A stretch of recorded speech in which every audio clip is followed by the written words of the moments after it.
Hang on. Hey, what's up, everybody? It is your boy MJ, and welcome to Before the Pour, 20 Questions with MJ. My guest today is Sommelier, which always sounds like I'm pronouncing a country in Africa, restaurateur, and best-selling author Victoria James. Victoria is the director of beverages and a partner at the recently Michelin-starred, again, COTE in NYC, and they just opened up a spot in Miami. Like I said, it's second year in a row. It received a James Beard nomination for Outstanding Wine Program. She has worked in restaurants since she was 13. She fell in love with wine, and when she was 21, she became certified as a sommelier. She has appeared on many notable lists: Forbes 30 Under 30, Food and Wine's 2018 Sommelier of the Year, Zagat's 30 Under 30, Wine Enthusiast 40 Under 40. We all get older. Wine and Spirits, Best New Sommeliers. She's the author of Drink Pink, a celebration of Rosé. It's published by HarperCollins, which she co-authored with her husband Lyle Railsback, also a guest of the show. And she is the author of the best-selling Wine Girl, The Obstacles, Humiliations, and Triumphs of America's Youngest Sommelier. Along with COTE's general manager, how do you say Amy's last name? Zhou. Amy Zhou, and HR director Cynthia Cheng. She founded Wine Empowered, a nonprofit that aims to diversify the hospitality industry by offering tuition-free wine classes to women and people of color. Welcome, Victoria. Is there anything you want to add? I mean, that was quite the intro, so I have nothing else to add. Yeah, isn't that great? Like sometimes, well, I'm never in this position because I'm hosting, but like, you ever somebody like, you're like, I did all that? I want to give you an intro now, you know. I'm going to warm us up, right? What I'm going to do is ask you some personal questions, and then I follow those by James Lipton's famous questions from inside the actor's studio. All right, so this is just for fun, for shits and giggles. So answer them quickly. Top of your dome. What is your favorite book? Besides my own, I would say Italo Calvino's "Baron in the Trees." Okay. What is your favorite movie? King of Hearts. Who's in that? What was the question? Favorite movie?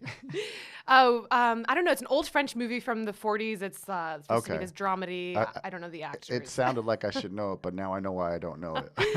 Yeah. Who's your favorite musical artist?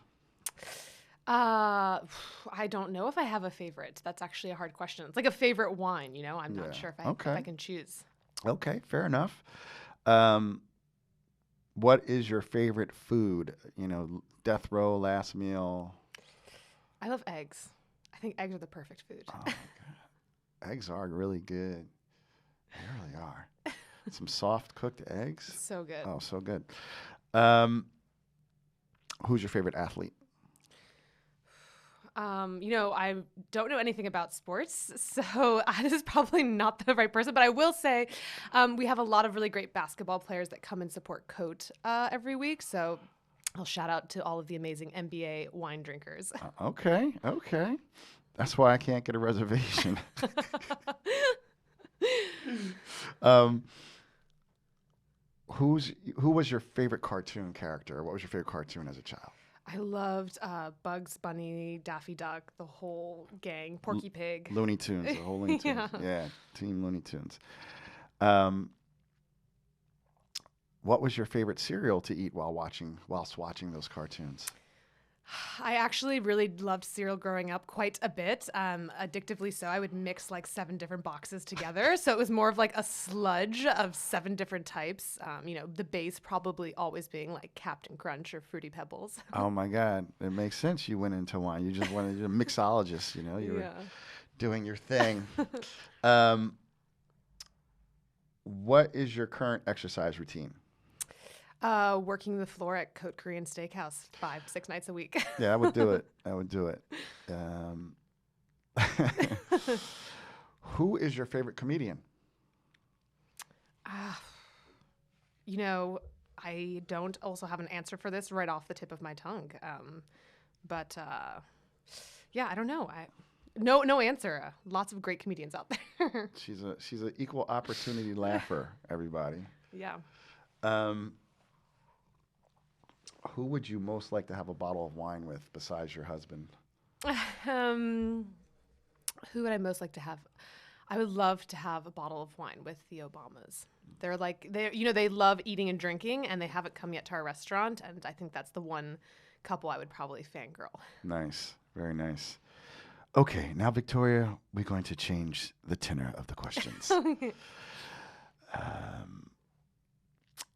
What is your favorite word?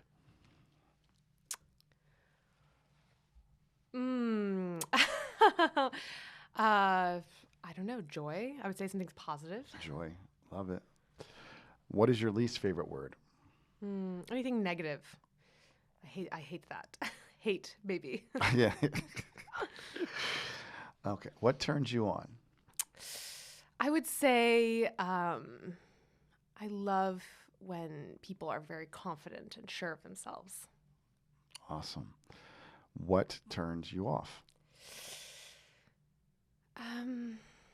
I think the biggest thing is just like a sort of like darkness or negativity.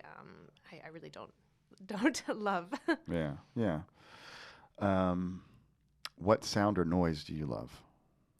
This is not actually great for a sommelier, but I love the sound of breaking glass. Yeah, that was like the opposite. Like when Jordan was on, she's like, well, this is the next question.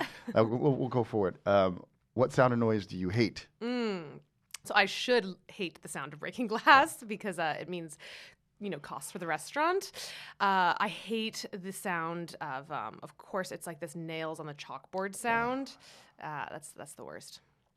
Jordan's was the sound of Zalto glass hitting the floor. What is your favorite curse word? I really am not a huge fan of cussing. Oh, okay. So, dang. I'm giving you dang. Dang it.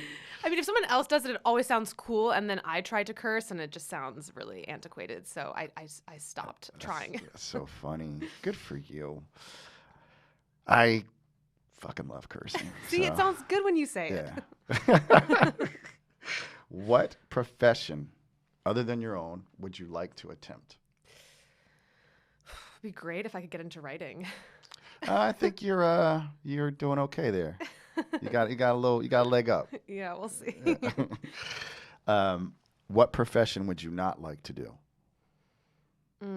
I will say after, working in restaurants for so long, I would say that, the hardest jobs in restaurants, I think people often take for granted, and everyone who's a dishwasher, a porter, a busser, these are really, really hard jobs, and I respect them immensely. So lots of props there. It's a really hard job. Yeah, I mean, in the book, you talk about how you bonded with the cleaning the grease trap and chasing cockroaches and pulling rats out of drains. That's commendable. Because everybody else just left. Yes, yeah. No, it's definitely not sexy. It's a hard job. And lastly, if heaven exists, what would you like to hear God say when you arrive at the pearly gates? That all of your friends and family are here. Aww. That was fun, but the last answer was so cute. Oh my God. And listen, guys, if you want more Victoria, and I know you do, make sure you tune in to our episode of the Black Wine Guy Experience. Peace. Those are hard questions. I feel like I was in a therapy session. All right. Hey, everybody, what's up? It's your boy, MJ. Welcome to the Black Wine Guy Experience. My guest today is sommelier, restaurateur, and best-selling author Victoria James. Victoria is the director of beverages and a partner at Michelin-starred COTE in New York City and most recently Miami. COTE, for the second year in a row, received a James Beard nomination for Outstanding Wine Program. She has worked in restaurants since she was the age of 13 and fell in love with wine and when she was 21, became certified as a sommelier. Victoria's name has appeared on many notable lists: the Forbes 30 Under 30, Food and Wine's 2018 Som of the Year, Zagat's 30 Under 30, and the Wine Enthusiast 40 Under 40. Wine and Spirits Best New Sommelier. She is the author of Drink Pink, a celebration of Rosé, which is published by HarperCollins and co-authored by her husband, Lyle Railsback, who has also appeared on the show. And she is the author of the best-selling book, Wine Girl, The Obstacles, Humiliations, and Triumphs of America's Youngest Sommelier, also published by HarperCollins. Along with COTE's General Manager, Amy Zhou, and HR Director, Cynthia Cheng, she co-founded Wine Empowered, a nonprofit that aims to diversify the hospitality industry by offering tuition-free wine classes to women and people of color. Welcome, Victoria. Is there anything else you'd like to add? I think you got it. That's my life story. I think I can leave now. Okay, well, thanks. This is the fastest episode of the Black Wine Guy Experience, which is so bad because she's so delightful. So Victoria and I connected through Instagram. She was following me, which I was honored that she was following me even before Lyle, her husband, came on the show, and then I was like, yo, can we get Victoria on the show? And you guys were super busy. You were doing COTE. You're down in Miami, and you're a dynamic couple. So I'm so glad you're here and you made it. What's the wine we're drinking tonight? What you got me drinking on? Yeah, so this is a Gruner Veltliner, not from Austria. It's actually from California, from Santa Rita Hills. The producer is Camins to Dreams, which means the path to our dreams in Catalan. It's an amazing wife and wife couple of Marea and Tara Gomez. So I thought I would bring it because there are so few women winemakers, women winery owners, and first and foremost, it's a delicious wine. Oh, that's awesome. I love the stories, right? So that's like female couple making wine together out in one of my favorite places in the world, Santa Barbara County. It's very nice nose, and I'm gonna start sipping in a little bit, but. So let's hop into your book, Wine Girl, because fans you're writing. I look on your Instagram feed, just what people post, about the book. A lot of people. I don't know how many people who are listening know your backstory, but for those who haven't read it, you did say your childhood was not easy. There was alcoholism in the family, some mental illness, just like everybody else's family. And then you started working, you had to get a job. So if you want to, just share a little bit about what it was like growing up. And you were raised by your father, right? Single father. More or less, yeah. I was separated from my mom when I was 7, and from there I was raised by my dad and my stepmother. We have a big family as well, lots of siblings. So I started working when I was 13 in this Greasy Spoon Diner in New Jersey. Jersey, the home of the Greasy Spoon Diner. I know, it really is. I think the first episode of Diners Right, he came to Jersey. We are the diner capital of America. Yeah, and some fabulous diners there. So I was kind of always enamored with restaurants. We didn't have a lot of money growing up. My mom came from this fancy aristocratic background, but my dad's background, his mom was a cotton picker, and so they really came from nothing. And we never went to restaurants growing up at all. So for me, even the concept of a Greasy Spoon Diner seemed extremely glamorous. So being able to work there when I was 13 actually didn't sound so terrible. It sounded very exciting. I have some friends. I was fortunate. That my dad worked for the post office, so that was a good job in the 70s, and so we would go out every now and then, but I used to work with kids, in the inner city, and a lot of them, they've just never been out to a restaurant, and that was one of the things we do, teach them how to eat out in a restaurant, order, tip. So you can teach some adults how to do that still today. I know you're not lying. So, what was that like? So, was it like just you walked in and you're like, oh my God, what was it that kind of connected you to the restaurant industry, hospitality at that age? Well, for me, it was this whole realm I had no experience with. And this diner in particular was sort of under the railroad tracks, but it was the cool spot where everyone would hang out. And I didn't really have a lot of friends growing up. It kind of circulated around, who had the coolest new jeans. And of course, I never did. And I was also a bookworm. So, I just kind of wanted to be a part of this space where it was so social and it was this sort of, restorative, really hospitable place. And so I walked into the diner and I wanted to be a part of the energy, but was too timid and of course too poor to actually afford a sandwich there. So I was like, well, I think I want to work here instead. Oh, wow. So tell me about like your first job. Like, I love hearing people's first job now. So I read the book, so I know, but people don't know. Tell me about that first job.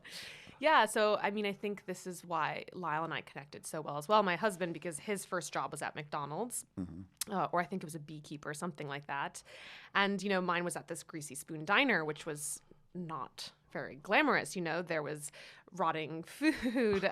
Everything was from Cisco. People were extremely overworked and underpaid. It was very grimy. But, I loved it. And it was sort of this introduction to this very adult world, which at 13 was very exciting. Yeah, it's like, would you say like restaurants, there is a sense of family when you work at a restaurant? I think so. And not having that really at home or having a really dysfunctional family at home, you always kind of gravitate towards these missing parts of you. And in restaurants, I found friends and the sense of family and people that were like me that wanted to work hard and wanted to be in this special place. Yeah, so like, I like what you said there. So 13, like what drove you to work so hard? Like most 13-year-olds, like you said, they're like, they want some designer jeans, they want to go to the mall with their girlfriends. Like your work ethic is off the chain. Like what kind of drove that? Well, at first, I'll be completely honest. It was just mercenary. I wanted money. And, it wasn't even about having cool jeans. I remember when I was in the 6th grade, every other kid got to go on a field trip and I couldn't because we couldn't afford like the $10 to send me on the field trip. And, of course, the teacher was pissed because they had to come in that day and didn't have a day off and they were just sitting with me in the classroom.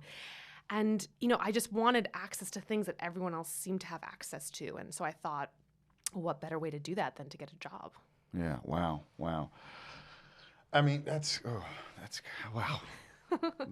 But that's powerful stuff. There's so much. The book is really rich. It's called Wine Girl, but it's definitely about life.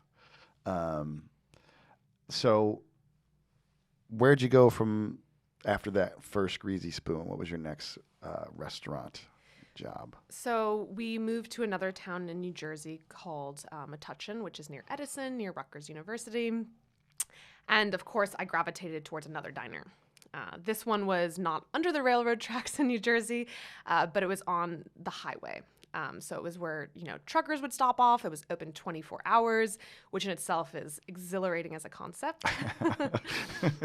And so I would work the graveyard shift.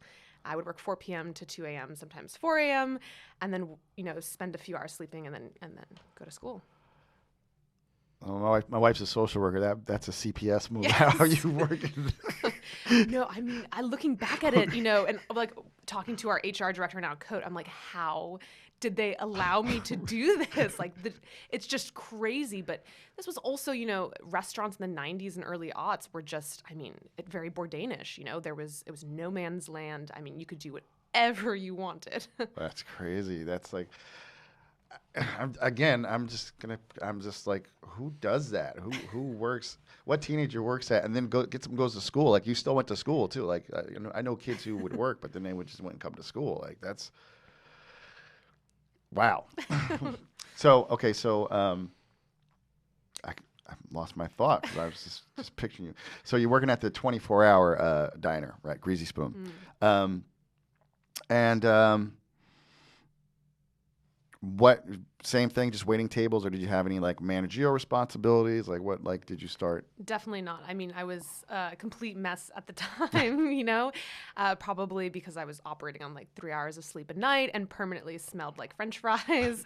I was just waiting tables and making friends, and I learned a lot of invaluable lessons from some of the older servers there. And I think that's really when I got a sense of how big the world is and what customer service really means. I talk in the book about the love cycle, which is something I learned from, this guy named Frankie who worked there, who was this maybe 60, 70-year-old guy who had been in the industry forever. He had this like push broom mustache, like almost no teeth left, and this really like raspy voice.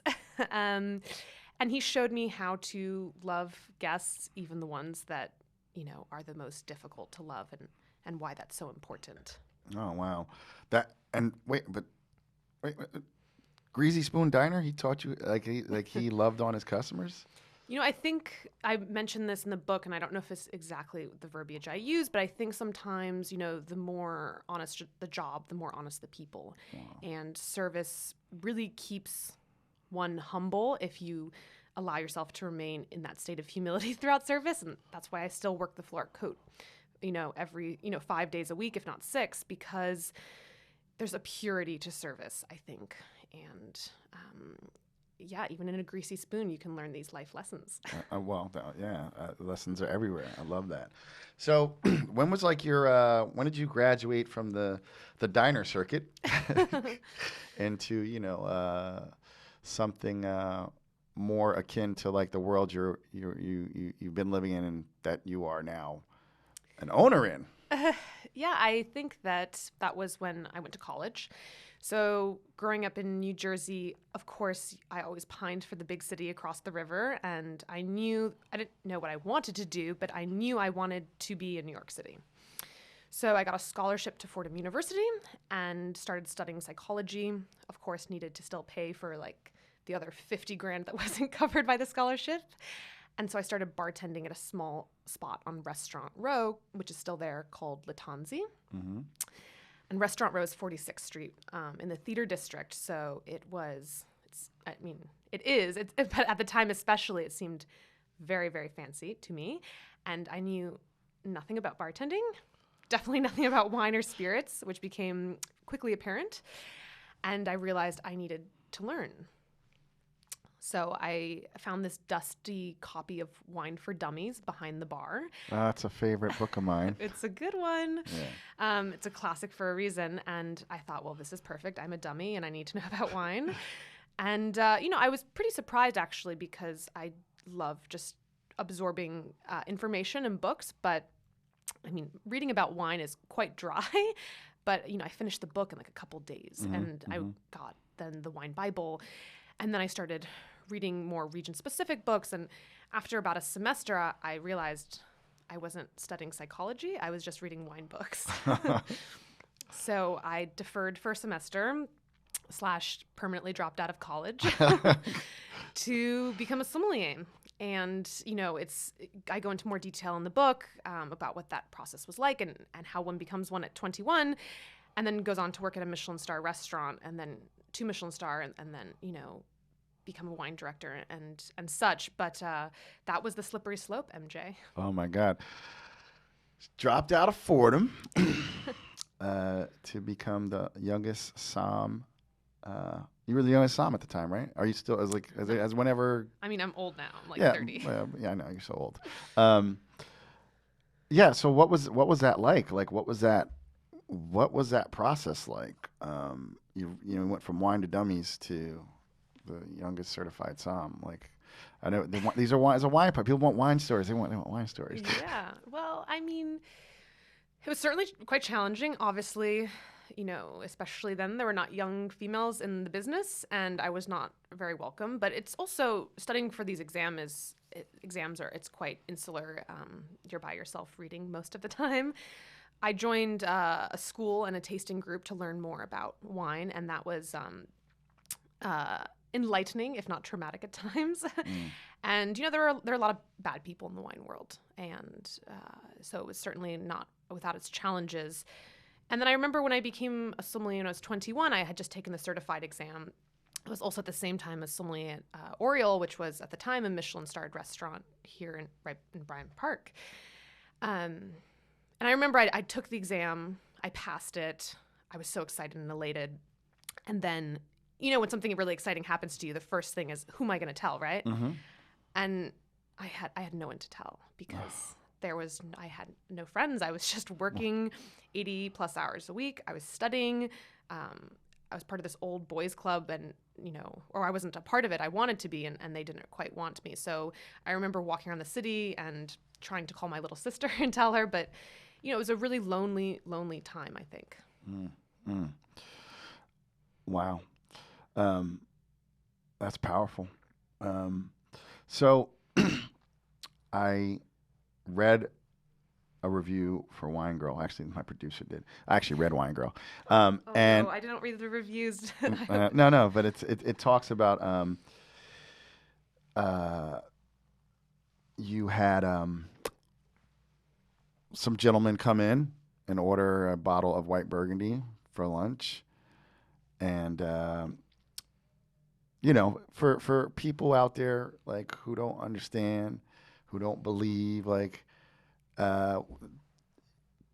Tell that story about, because I think I DM'd you. I was like, oh my God, I just read that passage. I was like, did he really say that? Yeah. So this is the opening chapter of the book. So you don't even have to read the whole book to get into the whole story. If it's called a teaser. They're like, oh, they're gonna want to dive in even more. Yeah. So I was 21 at Aureole, as mentioned, and I was working a Monday lunch shift, which is like the shift they give to the newbie, right? Surprisingly, though, on this newbie shift, someone ordered a really expensive bottle of white Burgundy. And instantly I was like, oh my goodness, my wine director is going to love me. I sold this bottle, which is like a $600 bottle of Chardonnay. It's so fancy.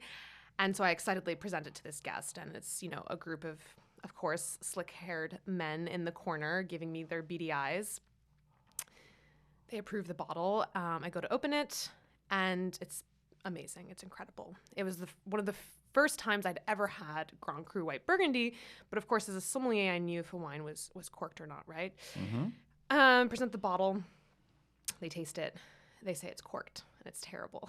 And to take it back and what do I know about wine, because I'm this girl and I'm so young and I have perfume in my nose. And I just walk away from the table completely shaken. So I go to the manager and, one of the captains, and I'm sort of like, what do I do? And they're like, serve it. He's just being an asshole. Come on, like just, strong arm him sort of thing. It's fine. We love it. Our manager also had a huge penchant for white Burgundy, and he had probably drank bottles and cases of Domaine Ramenais, which was the producer. So not very helpful. I'm like, how am I going to strong arm this guy? The guys. So I think of another idea. And so I go up to the wine cellar. There's one bottle left of this Grand Cru Chevalier Montrachet from Domaine Ramenais. I grab it. I present it to the guest. And then instead of opening the second bottle, I actually give him the first bottle.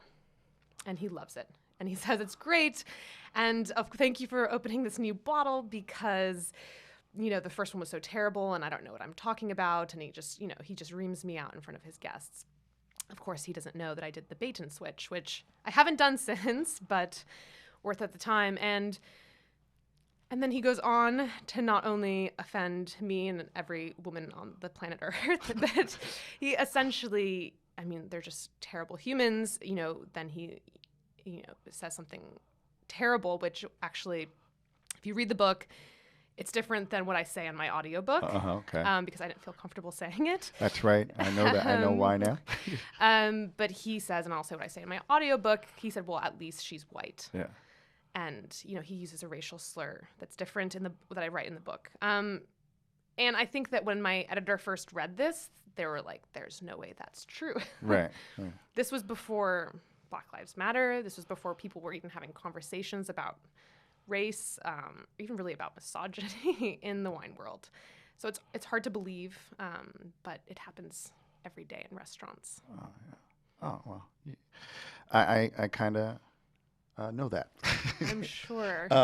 But what I think is so crazy, like, what's great for people who don't understand high-end service is that you present the bottle and you go in the back and you open it and you bring it back to the table. So that's how you're able to pull that maneuver off, you know? Because what would what would the restaurant have done if you had to open another bottle? So this, they probably would have lost their shit. It's a very expensive bottle. Yeah. You can't buy the glass that. You can't buy the glass it, and also, you can't return it to the vendor because there's no trace of TCA, right? You can't prove that it's corked, so the vendor will say, "I'm not giving you credit for this." And, cost at the restaurant was highly monitored. We would shake martinis until they were wholly watered down. I mean, it was just absurd. So I, of course, was so nervous. I wasn't getting support from the management, and I thought this was the only way to move forward. Well, the wine was impeccable. He said so himself. So, like... Yeah, and I think that this is something that, oftentimes...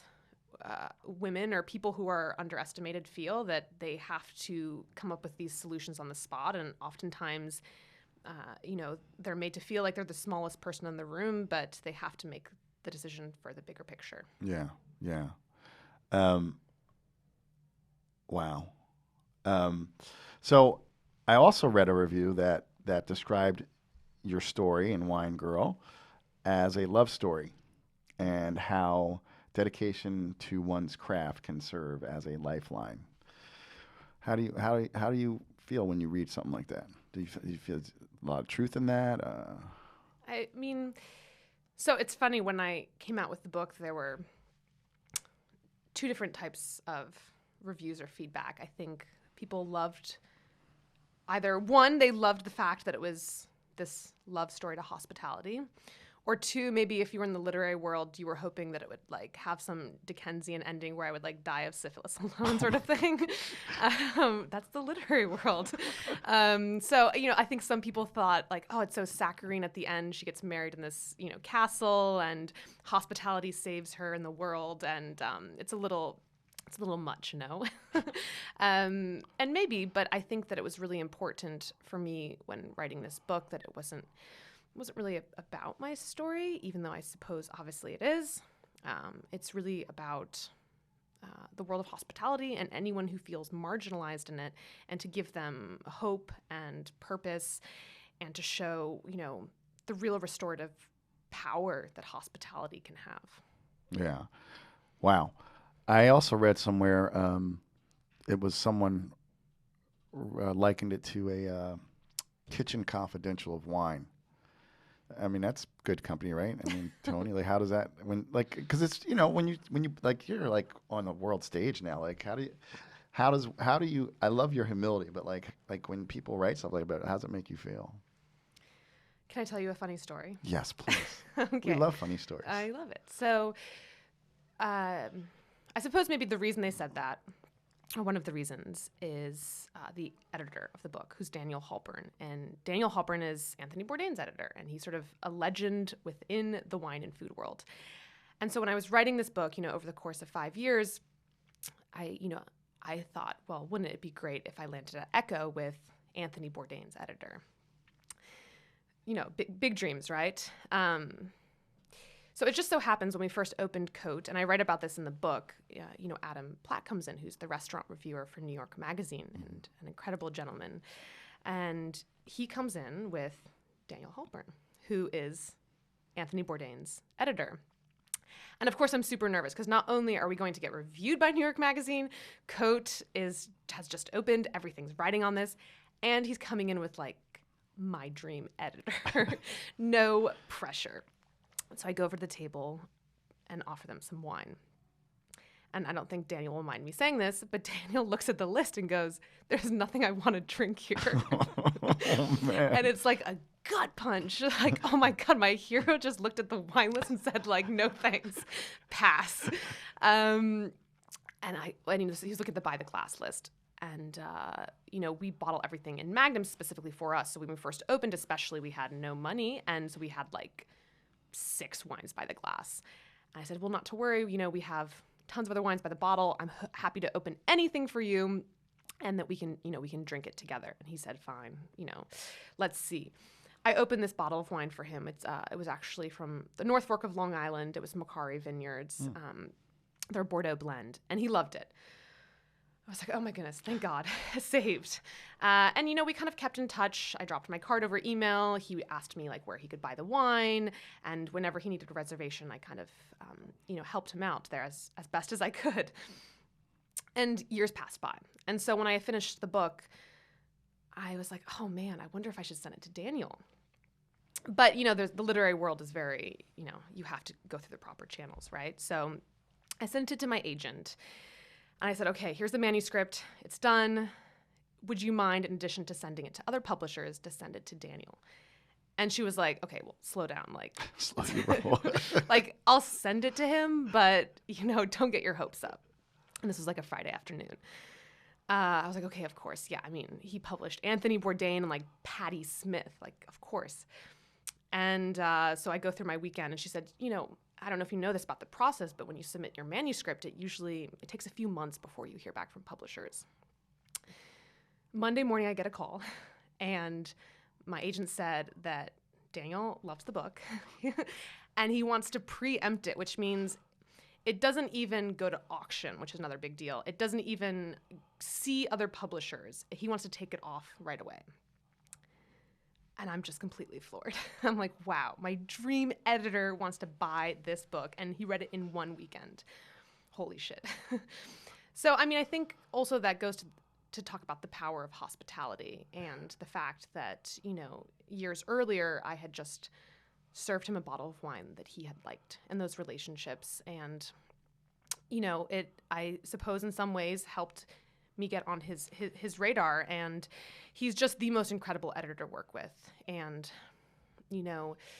for me, it was never about the money or the prestige. It was about being able to tell my story in the right way that would have the most impact. Mm-hmm. And I only trusted Daniel with that because he did such a great job with Anthony. And so we worked together on the book, and he made some changes. And when it came out, I think it was probably, the most proud I've ever felt. And I think I have Daniel definitely to thank for that. And he definitely crafted it in a very Bourdain-esque way, to answer your question, in a long way. No, that's totally makes sense. Why Macari Bordeaux blend of all wines? I'm interested now. Well, I think that, there are a lot of local wines here in New York, and I think that we should support especially the good ones as well. Great female winemaker, and the wine's delicious, and it's at a really affordable price point for guests. And I kind of wanted to be a little tongue-in-cheek because Daniel was being, he was, sort of challenging me in a way. Mm-hmm. And I actually had been challenged before in this way by Simon Kim, who is the proprietor of COTE Korean Steakhouse and an amazing gentleman. When he first hired me to be his wine director at Piora, his first restaurant, which was this little Michelin-starred jewel box in the West Village. I had just been hired. I had been there for a week. And he gives me a test. He says that he has a friend in town. He's only going to be in town for one day. And he had heard that last weekend I had visited Macari on the North Fork of Long Island. And he wants me to get a bottle for them. Oh, and by the way, he's leaving for his flight in 2 hours. So, of course, I am like, oh my gosh, this is like my test as a new wine director. I have to find this bottle of Macari.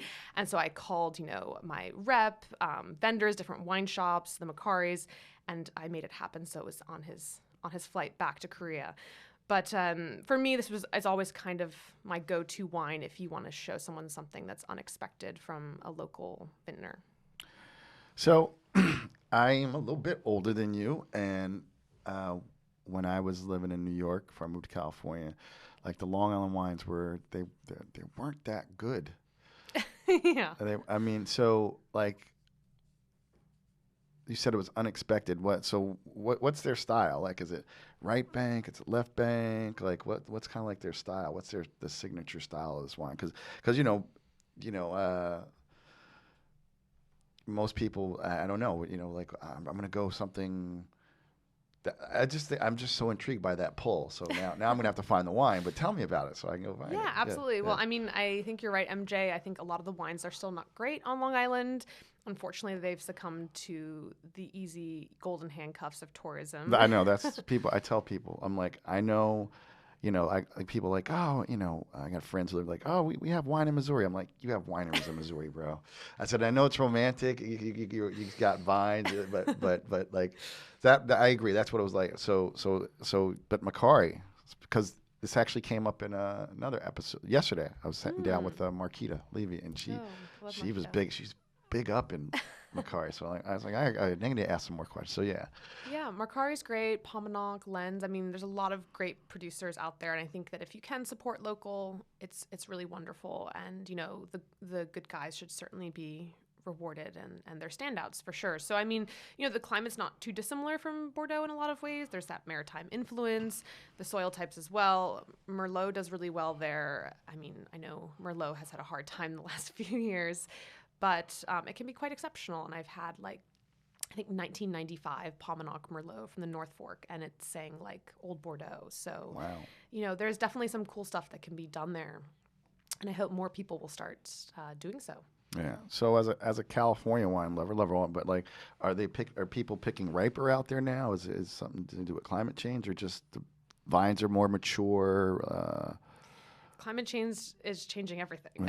Every wine region everywhere, and I think that in Domaine Tempier, they're planting a Sirtico, which is a Greek variety in the south of France and Provence. And I think winemakers in general all over the world are starting to plant different varieties, harvesting certain ways. It's not it's no joke for sure. No, it's serious. So going back to before I took us on the detour down the North Fork, you were mentioning we told the story about the service and the issues of sexual harassment, misogyny, racism, discrimination in the industry. What gives you hope right now? So, MJ, when the book came out, it came out during the pandemic, actually, the week that everything shut down here in New York. And I was sort of nervous about the reaction.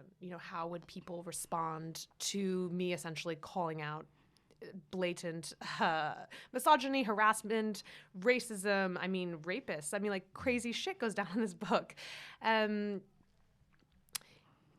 I wondered, would anyone believe me? Would it matter? Would it make a difference? But then something started to happen that gave me hope. And I think over the course of a few months, I started to receive messages from women and men all over the world that had read the story and saw themselves in the pages.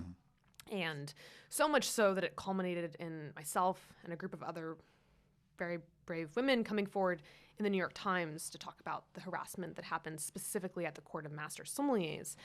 And that came out in October. So I think that there's a lot that's changing. And I think that people are starting to realize, that these terrible things have happened to women and people of color and that we need to change it. And so I think these conversations, the fact that they're even happening now, whereas a year ago they weren't, gives me hope.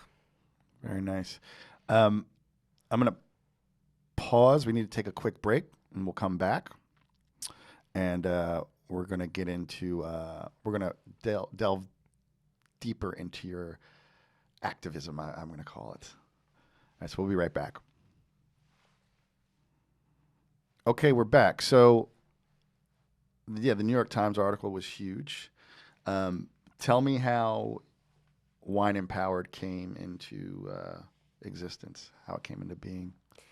Yeah, so Wine Empowered is a 501c3 nonprofit I co-founded along with Amy and Cynthia.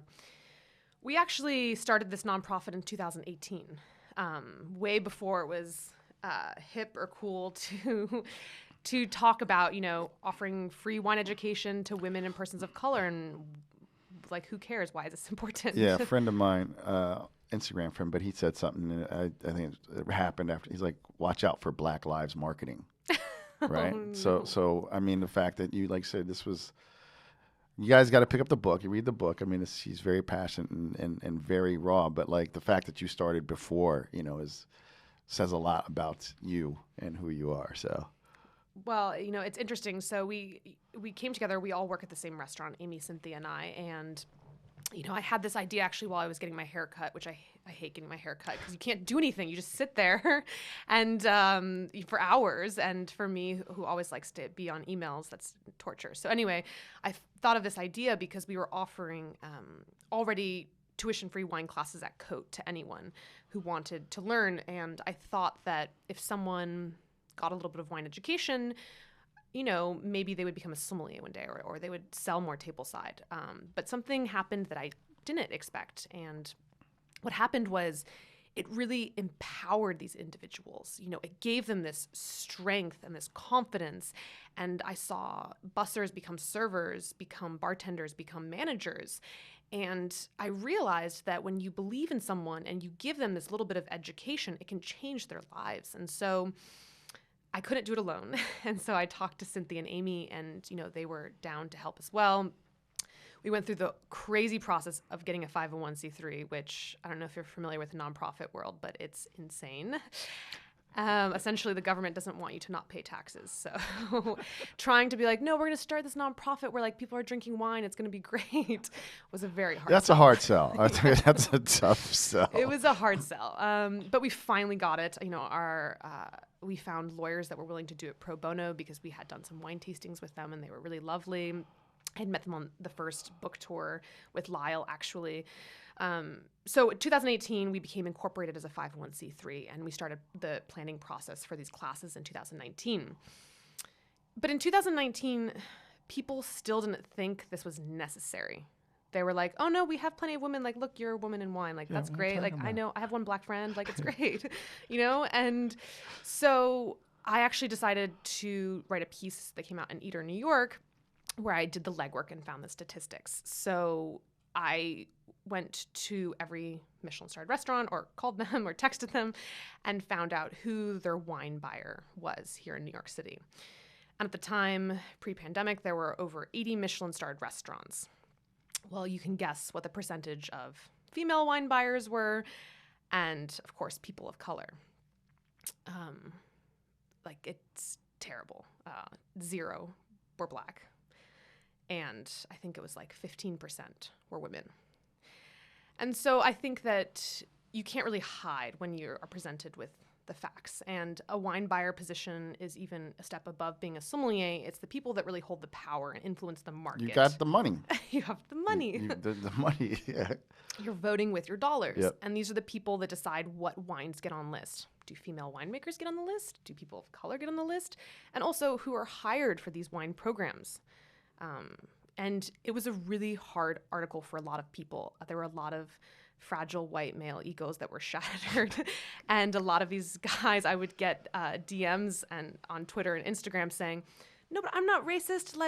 We have someone who is Mexican here and they're the dishwasher. I'm like, dude, no. Digging the hole deeper. Seriously. And so I think people get really uncomfortable when you have these conversations. And I think that's actually okay. And after that, a few months later, we launched Wine Empowered, and people finally realized, oh, this is why we need this, because there are no people that look like me or you, MJ, in these positions of power. I know, because I quit. No, I bet. I mean, I'm sure you have so many stories. Oh, you should write a book. Yeah, maybe. I should write a book, but I'm just sitting here amazed. She's like, I can't sit still. I got to be on emails. I got to write these books. Got to order these wines. It's a curse, really. Yeah, a good more power to you. Wow, I love it. The perseverance, though, and something you said earlier. Just this, there's a thread of hospitality in your life. You said, how you served your editor this bottle of wine, and you're like, that's a little piece of hospitality. How you took care of these attorneys who then came and did pro bono work, right? So show title is going in my head. Ideas are going. So let's switch gears a little bit, because I do love,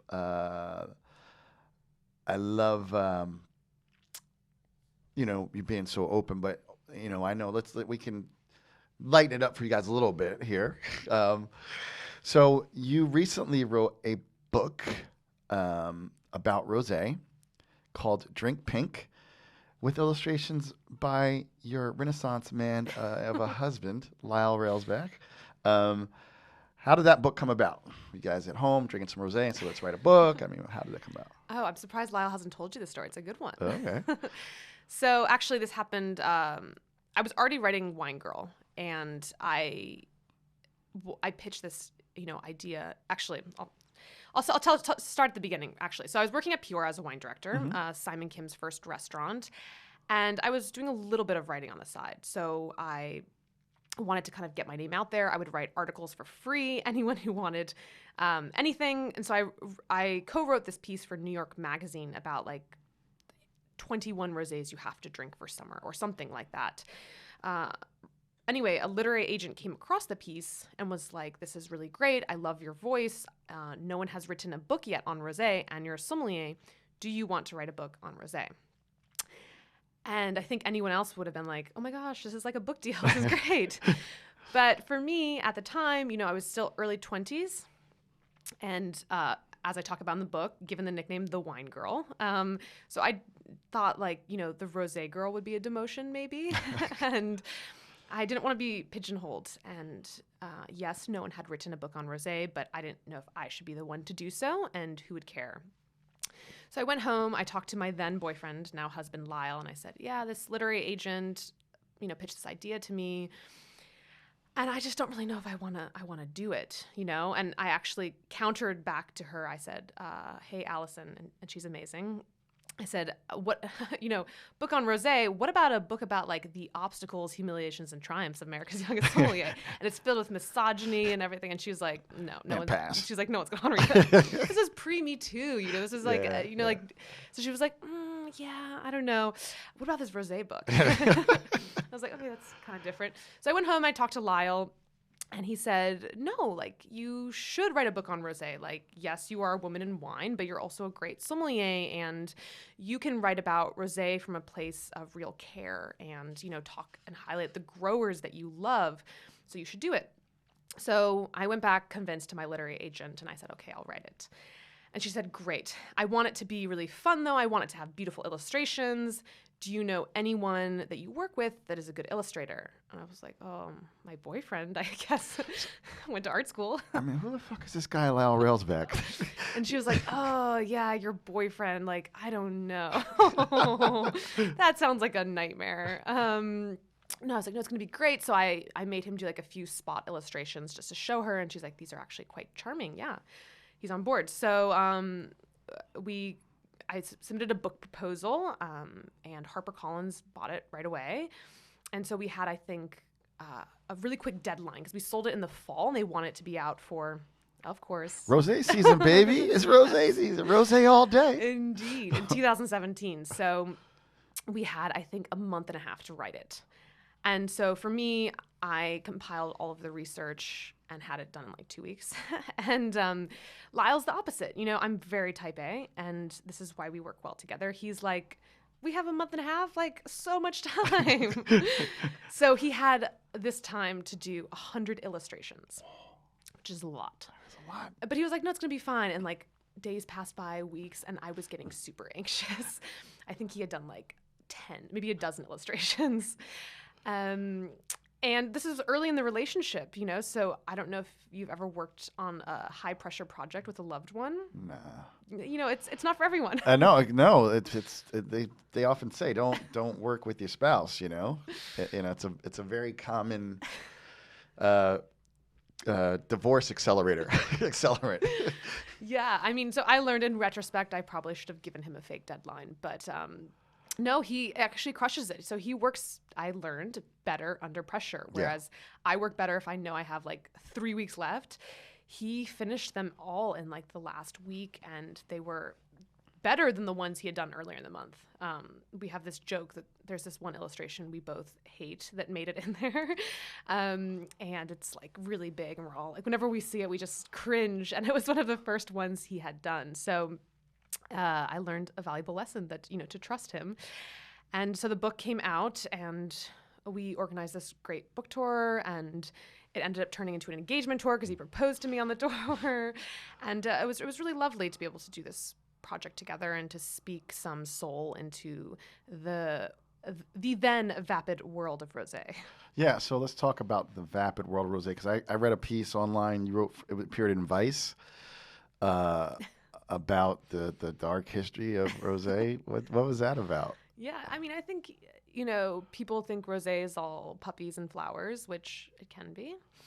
But it's a wine like nothing else. And first and foremost, it's about stories, right? So there are some dark stories that can be told around this beverage.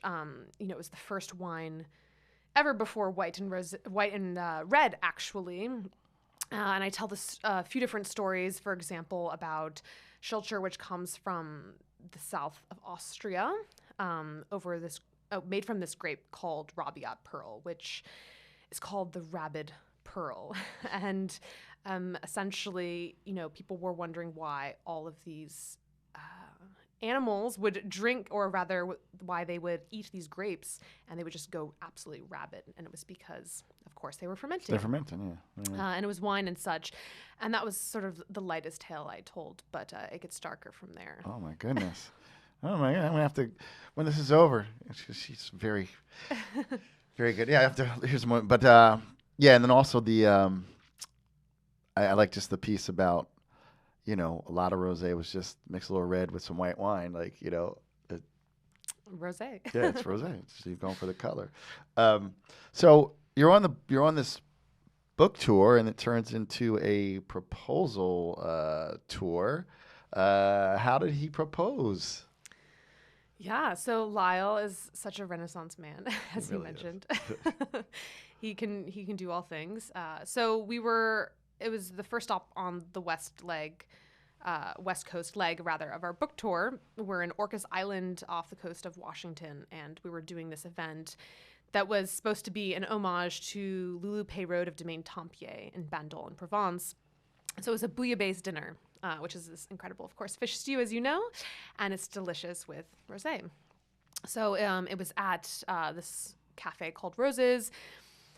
And we were so many guests had already signed up. They got a copy of the book. We had some famous chefs there, and I was super nervous. I was getting ready for the event. And beforehand, Lyle was like, well, let's just, go out for a little walk to de-stress beforehand. And of course, then he gets down on one knee on this beautiful setting in Orcas Island, and it's just us, which is really lovely. And he proposes, and of course, I say yes. But the probably in retrospect, not the best idea to do before a book tour event, because you're so excited and you're at a loss for words. You're just so giddy. I was like I bombed that presentation, bombed that Thanks, event. Lyle. I think, oh my gosh, there was, I won't say who, but there's this amazing chef. She was asking me questions about the book, and she has this very famous restaurant in San Francisco.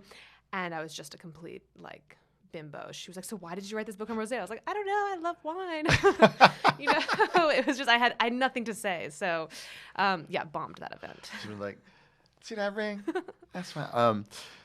So what are some of your favorite rosés? What do you drink at home? Because I know you guys are big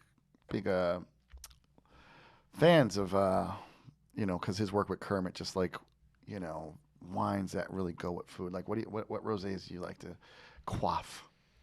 Yeah. Well, Domaine Tempier, I think, is the OG, right? Mm-hmm. But we're fortunate. There's so many great rosés now being made all over the world. And so, Bermejos makes a great one on the Canary Islands. it's just like smoky, and it's just can go with everything, even meats. I love also like darker colored rosés, which I know is not very hip, but I love them, especially Cerasuolo d'Abruzzo's from like Defermo or Presidium. Of course, Valentini is like, from the auction circuit world. It's also another OG. Yeah. So, I think that just like red and white, the world of rosé is so expansive, and, I just love trying them all. Yeah. Do you have,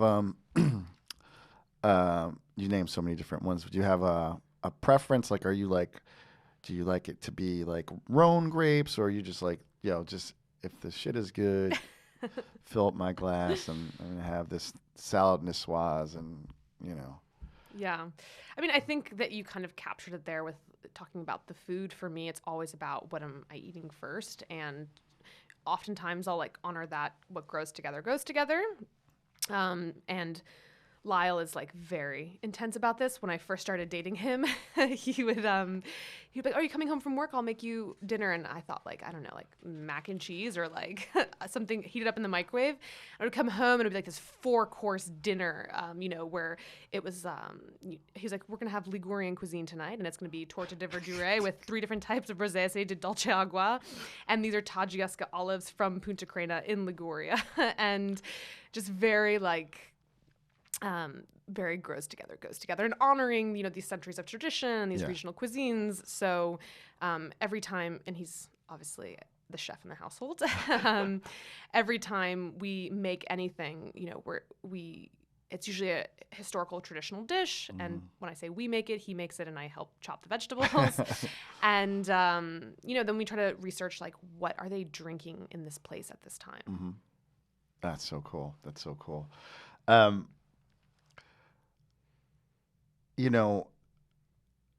In the book you talk about,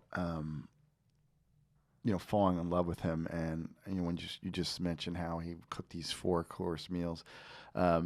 What was it like because you had a lot of, dealt with a lot of adversity with men.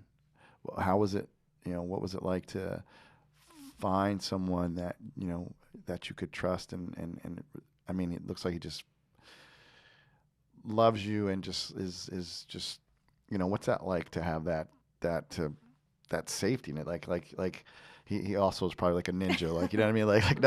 Like to know you're like your back is gotten.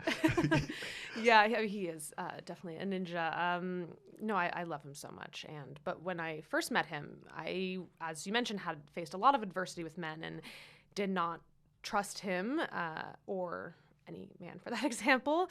I'm a multiple time rape survivor, and like men every day are creepy and annoying in the restaurant still, that I'm a co-owner in, and so it's hard to let your guard down. And when I first met him, actually, he was selling wine for Kermit Lynch. And so I thought he was just trying to sell me wine. And I was like, he seems nice, but he's just trying to sell me on his wine. And then he invited me over for dinner at his house. And I was dating someone else at the time, and I was like, no, I mean, I'm not that kind of girl. Like, I'm seeing someone. And he's like, no, this is strictly business. I meant like a dinner party. Other people will be there too. And then it turns out, of course, like a week before the dinner party, I had broken up with this other person, and so I wrote Lyle, I was like, "I'm sorry, this is going to mess up your dinner party arrangement. I'm actually going to come by myself." And he was like, "That's perfect. No one else has been invited. It's just going to be you and me for dinner for 2.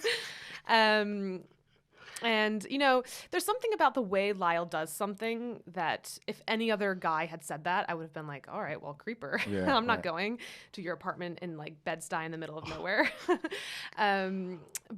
But he's just so genuine and so honest, and he's so good. There's not a bad bone in his body. I mean, he's just so genuine. So I let my guard down, and I'm very happy I did. It was, he cooked an amazing 4-course dinner. And more than that, even like, I thought, okay, this guy is going to be like most men in wine, such a douche, and going to like try and impress me with fancy bottles. And he also works for Kermit Lynch, so he's probably going to pull out like Cocherie and Ravenot and Allemande and be like, let me tell you about the time that I've done all these fancy things. And, it's just going to be so dull and boring.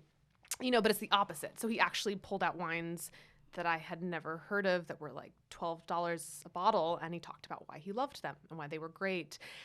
And we stayed up all night reading poetry and, painting and just talking. And I think that when you meet the right person and you're able to let them in, it can be a really special thing. Yeah. Well, I love the love story of you and Lyle in the book, and how what your spoiler, but what I won't say it, but what your sister said about him, like how your family embraced him. Like I was like, wow, this is like I'm getting goosebumps. I'm like, wow, this is a special book. Yeah. No, I think Eric Asimov from the Times was texting me when he was finishing the book, and he was like, "Oh, thank God there was a happy ending." Like, oh my gosh, for a while I was just trudging through, being like, "Okay, it's getting worse and worse. Holy moly!" Like, thank God there's a love story at the end. And yeah, thank God I met Lyle. I don't know where I would be today without him. Well, speaking of Eric, you were on a wine panel of rosé champagne with him. Was that fun? I mean, because he was on a pod. He's a fun guy, but that's work. Like, what's it like?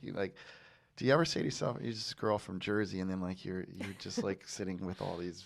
Well, you're a best-selling author, but like all these award winners. I mean, what was it like to be on a panel with Eric? It's awesome. Eric is amazing, and I still pinch myself when I have these incredible opportunities. When you go to those tastings, you go into the fancy New York Times building, and you go all the way up to this, nth floor overlooking the gorgeous city.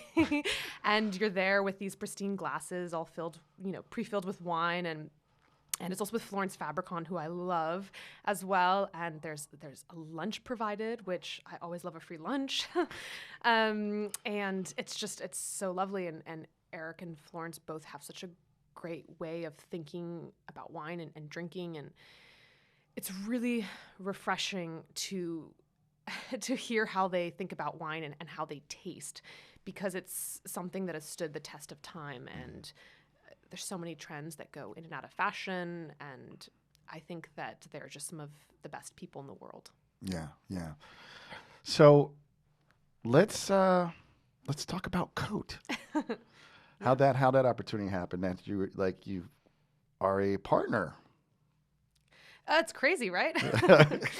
No, I think so. I met Simon Kim at his first restaurant, Peora, and his dream was, he's a Korean guy, and from his dream was always to open up his Korean steakhouse. And, again, before all of this focus on Asian Americans, people did not respect him as a Korean restaurateur. I mean, it was him in a room of French and Italian dudes, right? Always. And no one thought you could make a Michelin-starred Korean restaurant, let alone, an elevated version of, like, let's say, Korean barbecue, And so it was so important to him to make a New York Fat Cat Steakhouse with a Michelin-starred wine program.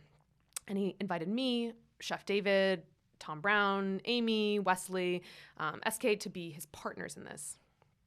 And I wasn't even 30 at the time.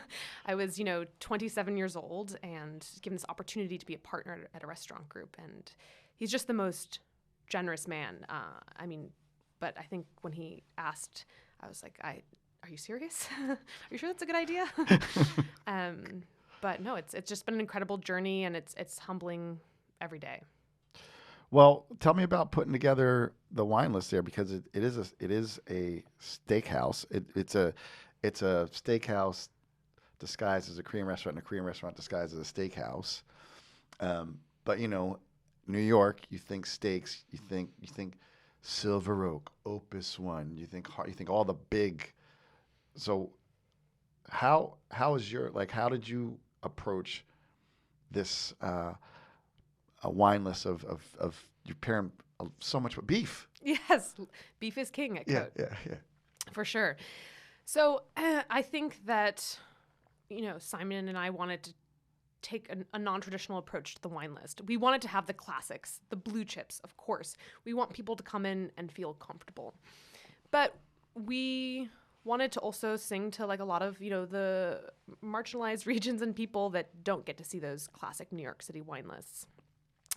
And I tell a funny story in the book about when the New York Times restaurant reviewer comes in, Pete Wells, and he opens the wine list and he orders a bottle of wine that like we don't have. We just sold the last bottle of, which is so rough.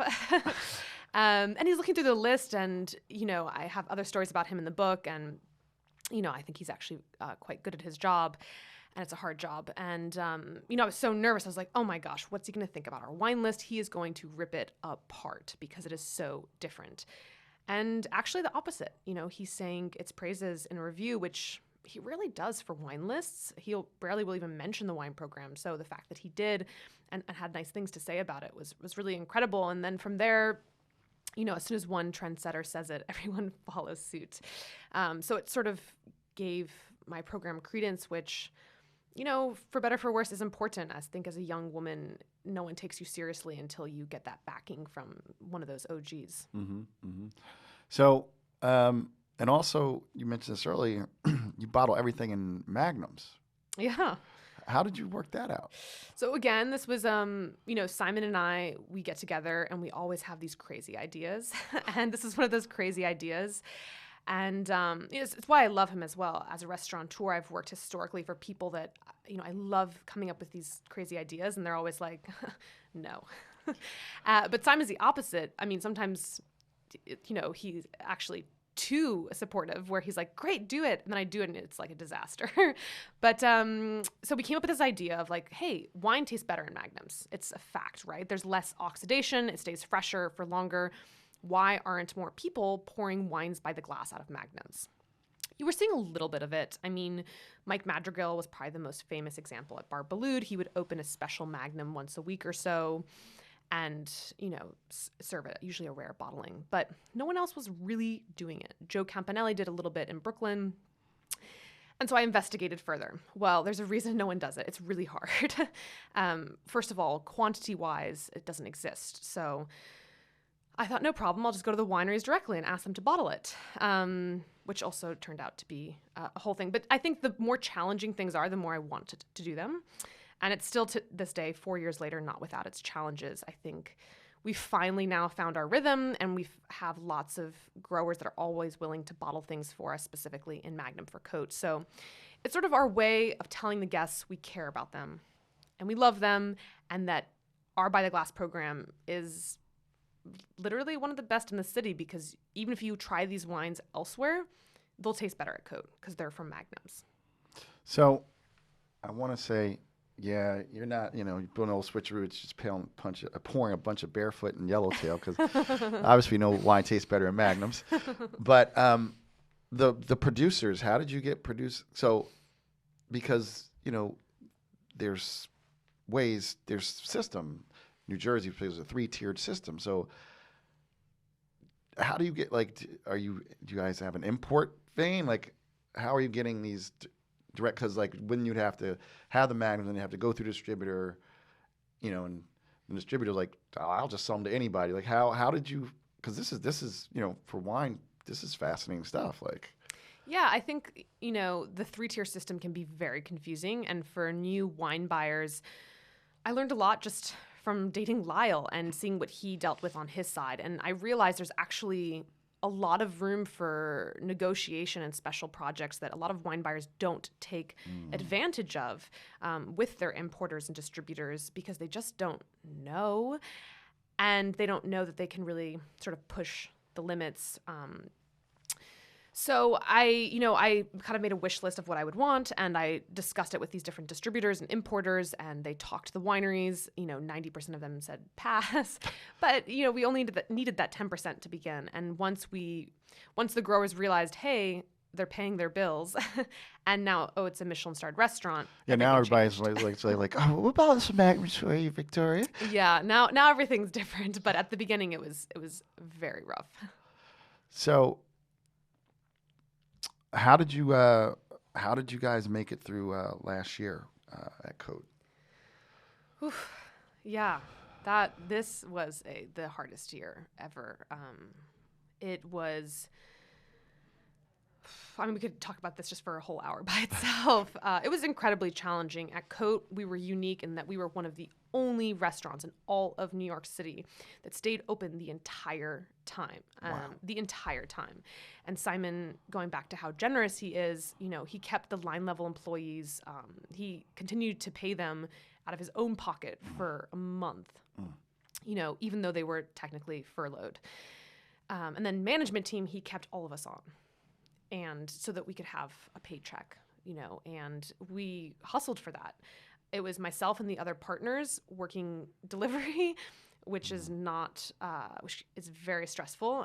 But we closed the restaurant for indoor dining, and then that week started delivery service.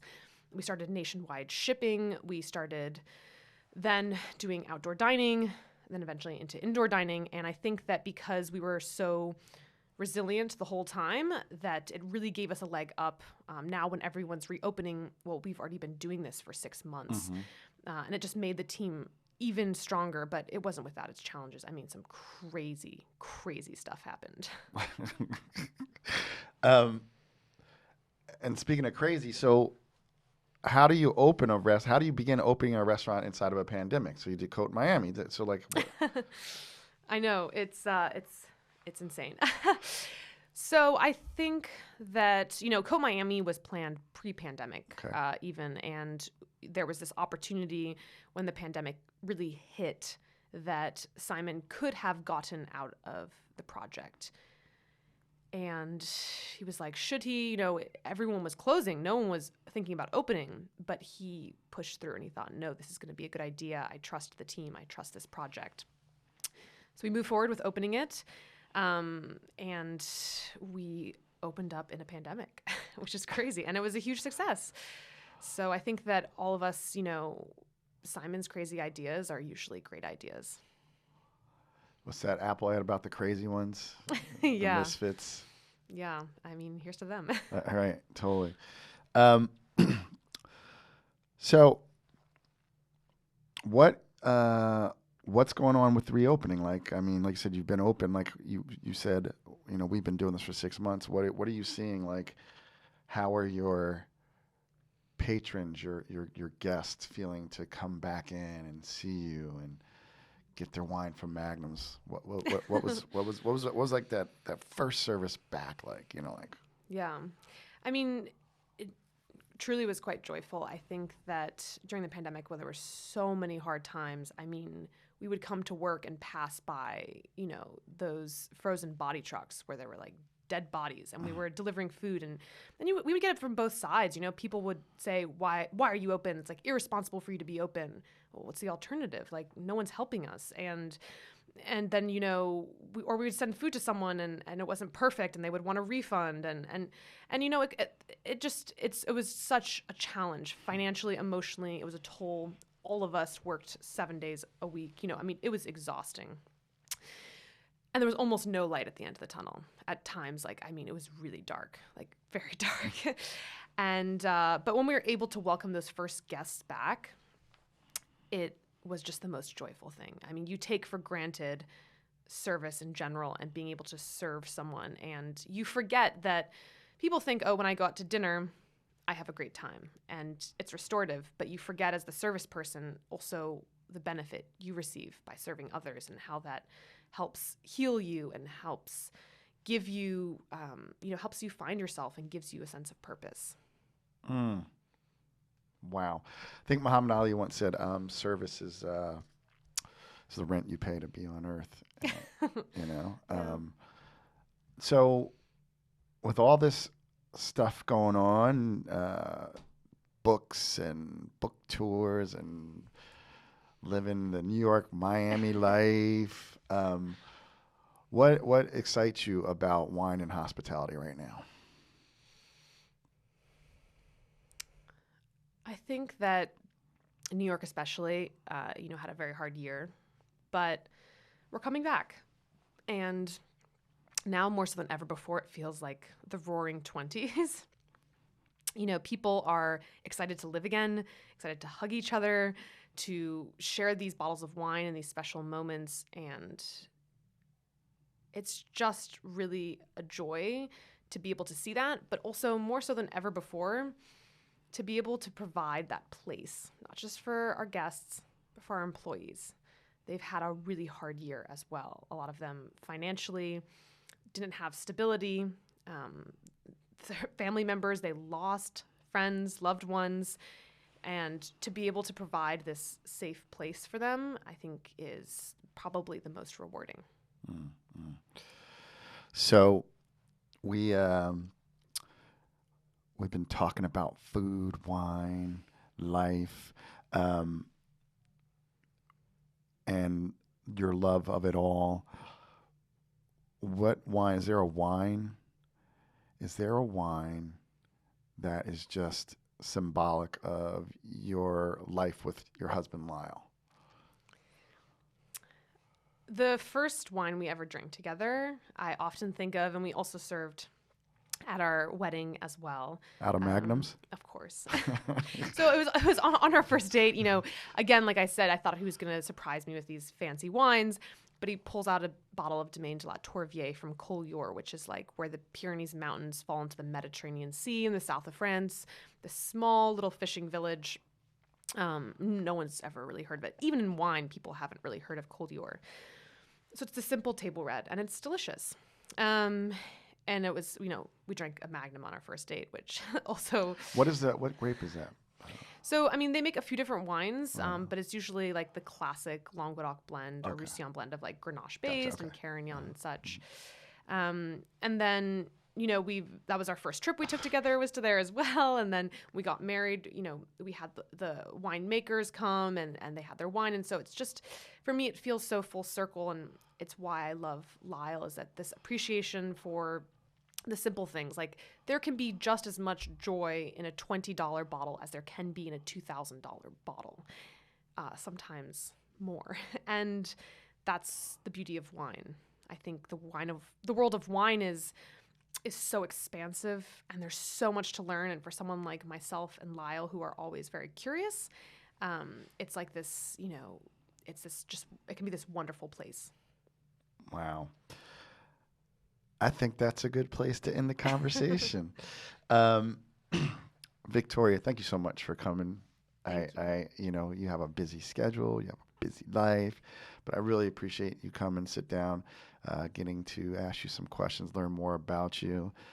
Lyle's invited me up to the Sherman place, so just so you know, so you might be stuck with me. But tell people where they can find you, how they can be a part of the things you're up to and what you're doing.